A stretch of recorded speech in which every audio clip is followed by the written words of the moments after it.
এবার কি প্রতিশোধ নিতে পারবে মোহামেডান? ফেডারেশন কাপের ফাইনালে মুখোমুখি হবে বসুন্ধরা কিংস এবং মোহামেডান। মোহামেডানের সামনে প্রতিশোধের লড়াই, কারণ যে ফেডারেশন কাপ গেছে সেটাতে সেমিফাইনালে মুখোমুখি হয়েছিল দুই দল এবং বর্তমান চ্যাম্পিয়ন মোহামেডান সেই ফেডারেশন কাপে হারিয়ে দিয়েছিল বসুন্ধরা কিংসকে। তারপর থেকেই উত্থান এবং পরবর্তীতে স্বাধীনতা কাপের ফাইনালে আবার মুখোমুখি হয় দুই দল। সেই ফাইনালটাতে আবার 2-1 গোলের ব্যবধানে হেরে যায় মোহামেডান এবং সে থেকে প্রতিশোধ নেওয়ার একটা আগুন জ্বলছে মোহামেডান শিবিরে।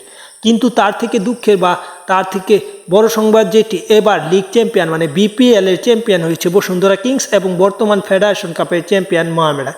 ম্যাচটা অত্যন্ত জমজমাট হবে, পাশাপাশি চ্যাম্পিয়নত্ব হারিয়েছে বা চ্যাম্পিয়ন হওয়ার সুযোগ হারিয়েছে মোহামেডান বসুন্ধরা কিংসের কারণে।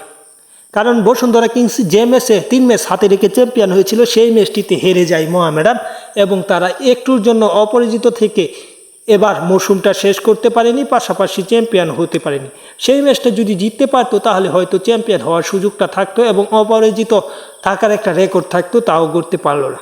তাই এবার প্রতিশোধ নিতে চায় মোহামেডান এবং আগেরবার বসুন্ধরা কিংসের বিপক্ষে হারার প্রতিশোধটা নিতে চায় স্বাধীনতা কাপের।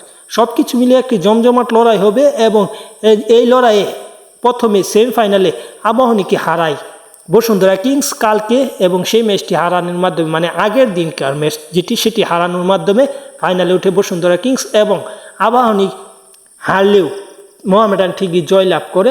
মোহামেডান জয়লাভ করে ফোর্টিসের বিপক্ষে ম্যাচটি অত্যন্ত সুন্দরভাবে। যাই হোক, চ্যানেলটি সাবস্ক্রাইব করে পাশে থাকুন।